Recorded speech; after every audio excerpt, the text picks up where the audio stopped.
Viva FM presenta Made in Polesine, la rubrica settimanale che racconta le eccellenze del Polesine. In studio Leandro Maggi e Davide Stefanelli.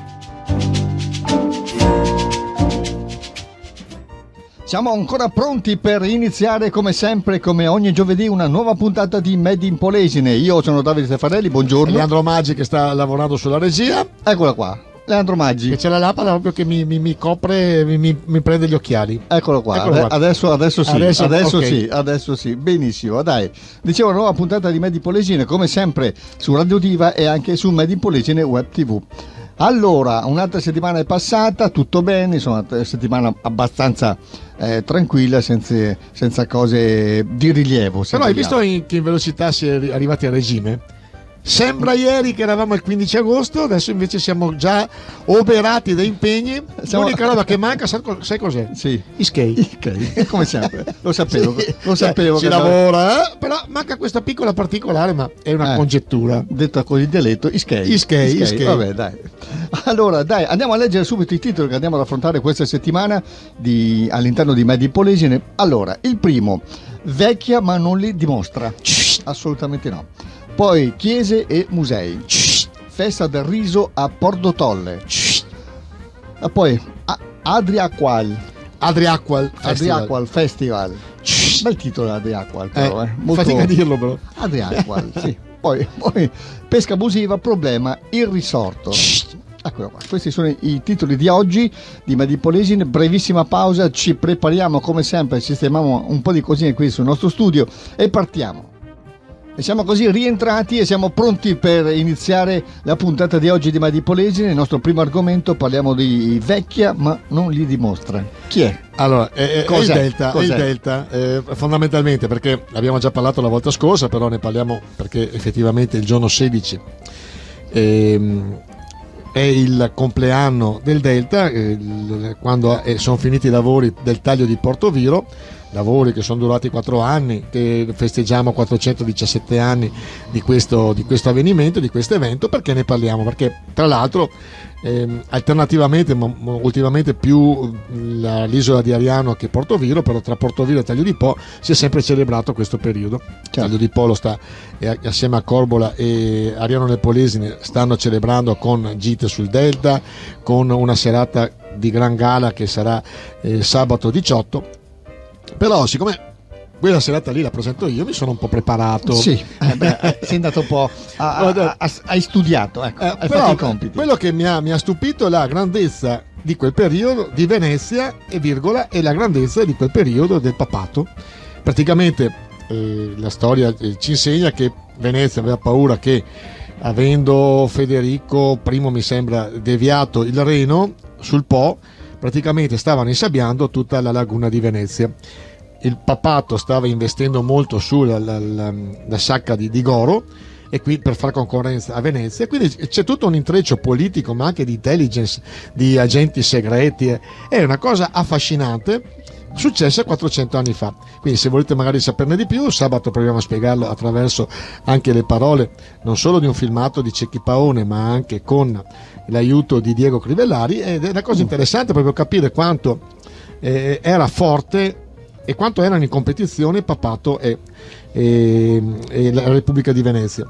La domanda è: cosa c'è rimasto a noi polesani della grandezza di Venezia? Perché se tu vai a Venezia, ancora i veneziani se la tirano. Come se la tirano ancora i romani su Roma, o i greci addirittura. Cioè, tu vai in Grecia e la prima roba che ti fanno vedere sono le rovine, che non ci capisce assolutamente niente, che sono 4 sassi, però te la vendono come... Detta così 4 sassi, insomma, un po'... Anche 5. Sì, anche 5. Beh, comunque chi è stato in Grecia probabilmente mi dà ragione. Sì. Però effettivamente su 4 sassi ci hanno fondato il loro turismo prima, ma poi c'è questo orgoglio di essere appunto stati forti e grandi. Venezia, chi va a Venezia, noi ci andiamo spesso perché abitiamo abbastanza vicini, sappiamo che i veneziani sono un po' sboroni, se la tirano, hanno una città a noi cosa è rimasto molto di particolare. Per esempio nel Basso Polesine secondo me pochissimo, forse se la tirano un pochino quelli di Adria e forse quelli di Loreo, però ecco di questa gloria di Venezia a noi è rimasto poco. Quindi Quasi bisognerebbe niente. sentire un antropologo che ci spieghi il perché, il per come, eccetera, eccetera, eccetera. Comunque siete invitati sabato a Taglio di Po per questo gran galà, dove si mangerà anche una buona torta, e poi dopo naturalmente spiegheremo un pochino i fatti, antefatti politici e di spionaggio, eccetera, eccetera, di quello che è successo 417 anni fa. Mi raccomando, sabato presenta lui, Sì, assolutamente forse sì. per questo che sono così impegnato Sì, a promuovere. entusiasta, se Sì, vogliamo. sì, Dai. Dai, brevissima pausa, torniamo per continuare Made in Polesine. Siamo ritornati in diretta su Diva FM, vi ricordo giovedì la prima messa in onda, quindi la diretta, e poi il sabato mattino tra le 11 e mezzogiorno la replica in pratica. Poi se ci volete vedere, magari se vi perdete qualcosa, anche su Made in Polesine Web TV, Perché quando volete. Siamo anche dei begli ometti. Sì, a volte sì, a volte no. Cioè, In sovraimpressione il nostro numero di telefono, se qualcuno di buon cuore vuol chiamarci, se proprio noi accettiamo siamo a disposizione, facciamo quello che possiamo. accettiamo tutto, dai, va bene. Vai. Anche le offese volevo dire, Sì. non intendevo nient'altro No, io intendevo che la tua mente è contorta. Io intendevo qualcos'altro, sapevo, ma non succede. Lo so che tu sei andato a finire su argomenti che non si possono citare, dai. Però tanto allora, non succede. parliamo di chiese e A musei. proposito, sì, dai, parliamo di proposito. chiese, dai, vai. Allora, che dire, sono stato chiamato da Don Michele di Scalon, perché hanno finito o quasi finito i lavori di ristrutturazione della chiesa di Scalon. Sì. E effettivamente è un'opera importante. Subito dopo, forse anche perché hanno visto la prima intervista, anche gli amici Don Matteo e Don Jacopo di Portotolle, che hanno anche loro fatto i lavori alla chiesa di Catiepolo, e quindi ho fatto anche un servizio su loro, e questo mi ha fatto veramente piacere. Però naturalmente questo è un pretesto per fare una piccola riflessione, che è proprio su quanto la Chiesa, ricordiamo che il 90% dell'investimento di questi lavori è stata fatta dalla CEI, la conferenza episcopale, eccetera. Quindi se possiamo vantare che l'Italia è un museo a cielo aperto, penso che il 90% del merito è della Chiesa, che ha salvaguardato appunto le chiese.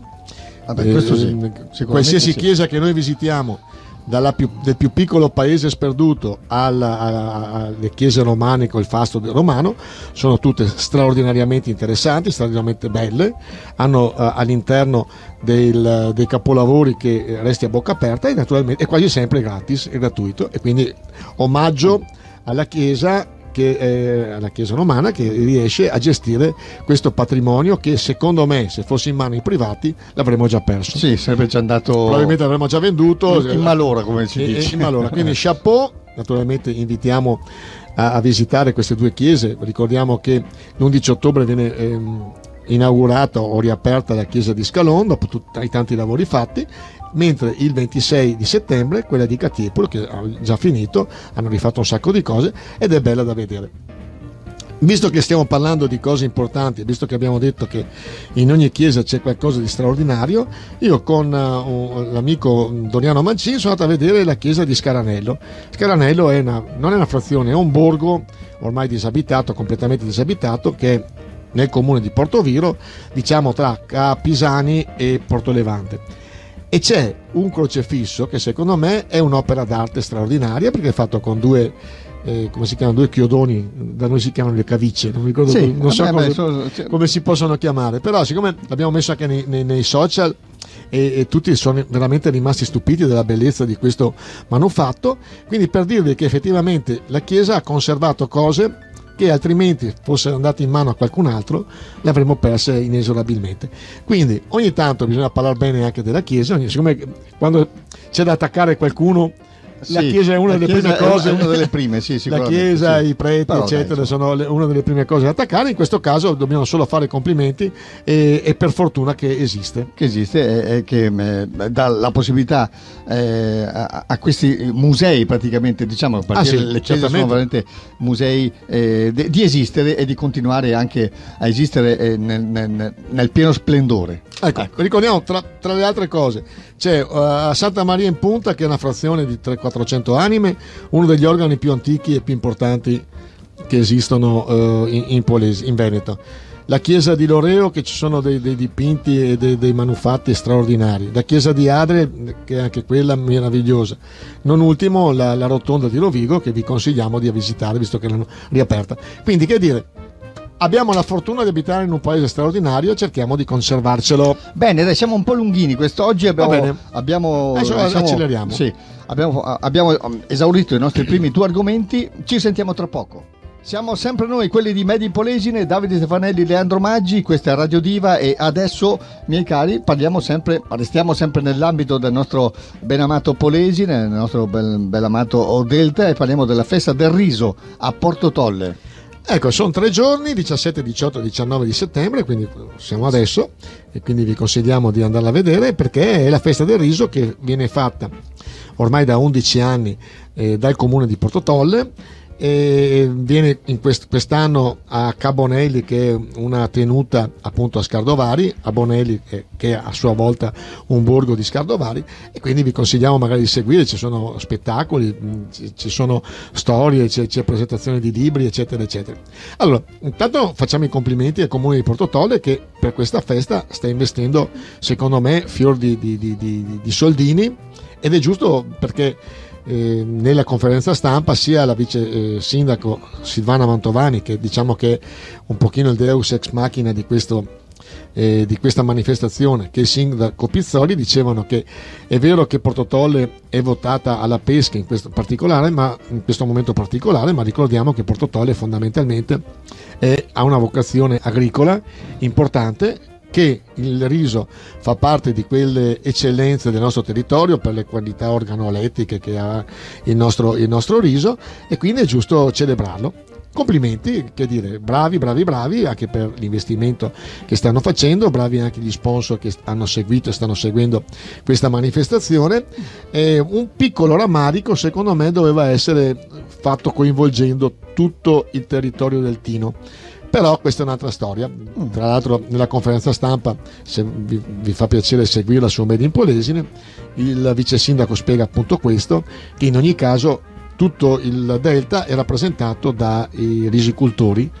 Quindi bravi. 17, 18, 19 settembre, questa bella festa che noi vi consigliamo di visitare, di andare a vedere a Scardovari, località Bonelli. Anche perché il riso prodotto nel nostro Delta si dice che sia uno dei migliori al mondo. Quindi è uno dei migliori al mondo, perché appunto ci sono... È veramente un'eccellenza. Qualità particolari, un po' salato, un po' salmastro, eccetera. Quindi dai, bravi anche noi del Polesine, e bravo naturalmente Porto Tolle e l'amministrazione. Dai, brevissima pausa, torniamo per continuare Made in Polesine.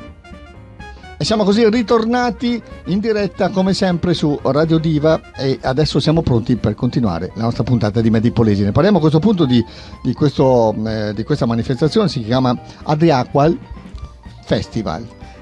Sarà sicuramente ad Adria. Sì, lo dice ad Adria, il titolo stesso, insomma. Domenica 19. Risottolineiamo sempre queste manifestazioni che servono per ricordare tante cose importanti. In particolar modo, dice la locandina, è l'omaggio delle remiere venete ad Adria, che ha dato il nome al Mar Adriatico.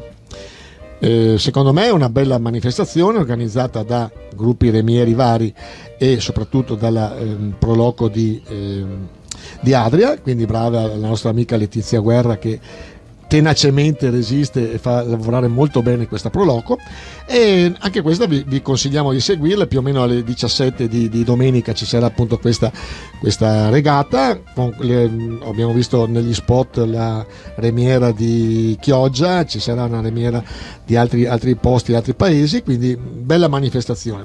Anche qua marketing territoriale importante, ricordando appunto che Adria, anche se qualcuno dice che non è vero, attribuendo ad altre città la nomenclatura del Mar Adriatico, invece è stata Adria effettivamente a dare il nome a questo mare. Perché Adria 600-700 anni prima della nascita di Cristo era una delle città più importanti, più conosciute, paragonabile fondamentalmente a Londra di questi giorni.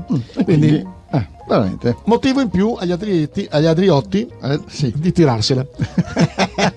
Vabbè, insomma, c'ha ragione, stavolta c'ha ragione. Quando ci sta, dai, effettivamente sì, dai. Allora, dai, ci sentiamo tra pochissimo allora per l'ultimo argomento di oggi.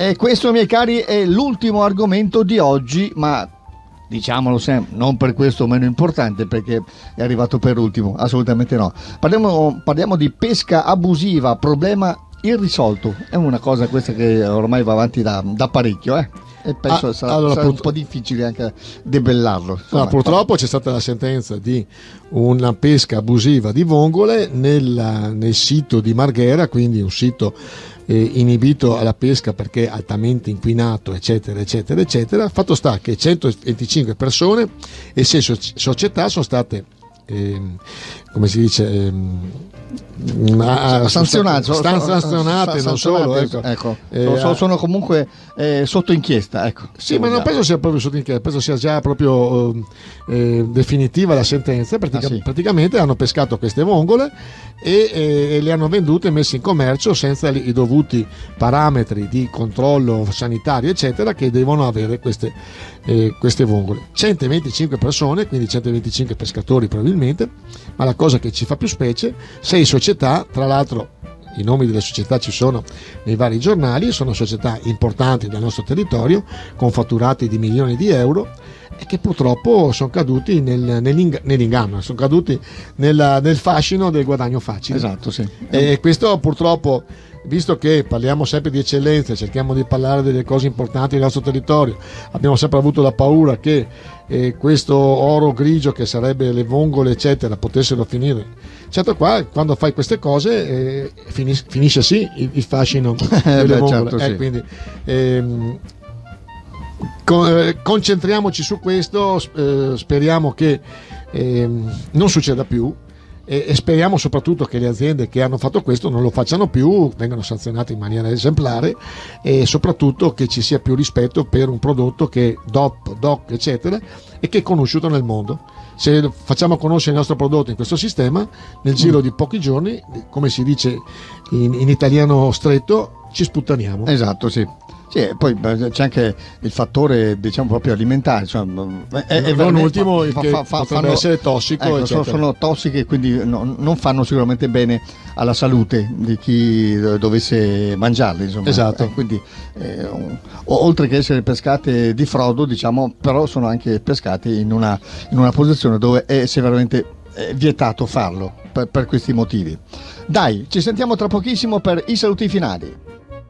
Siamo pronti quindi per concludere anche questa puntata di oggi di Medi Polesine. Volevi ricordare qualcosa per caso? Innanzitutto che sono cominciate le scuole questa settimana ed è importante, sappiamo poi hai tutte le polemiche Green Pass e non Green Pass, e comunque auguri ai ragazzi che hanno cominciato le scuole e speriamo che non vengano più chiuse, si continui a fare scuole in presenza, e questo qua è molto importante. Certo. Un'ultima riflessione, proprio sentita stamattina in radio, purtroppo stiamo parlando di vaccini, stiamo parlando di Novax, Provax eccetera eccetera, ricordiamo che in Africa ci sono solo il 3% delle persone vaccinate. Quindi anche qua perché non hanno soldi per comprare i vaccini, ma soprattutto perché i vaccini non ci sono in commercio, perché i paesi occidentali non hanno fatto altro che fare incetta di vaccini, tra l'altro che stanno scadendo, quindi fra poco dovranno buttarli via, e l'Africa è scoperta. Ricordiamo che se non si è tutti vaccinati a livello mondiale siamo un punto a capo. Esatto. Ma questa è un'altra storia, quindi solidarietà agli africani che purtroppo come sempre pagano lo scotto di questo consumismo occidentale che purtroppo non trova una quadra per quanto riguarda una via di mezzo, esatto, così. Bravo. Dai. Vabbè, detto questo, comunque detto questo, abbiamo finito. Abbiamo veramente finito. Noi ci sentiamo come sempre la prossima settimana, sempre qui su Radio Diva e Medi Polesine Web TV. Da parte mia, Davide Stefanelli e Leandro Maggi, l'augurio di un buon fine settimana. Il nostro countdown 3, 2, 1, chapeau. Ciao a tutti. Diva FM presenta Made in Polesine, la rubrica settimanale che racconta le eccellenze del Polesine. In studio Leandro Maggi e Davide Stefanelli.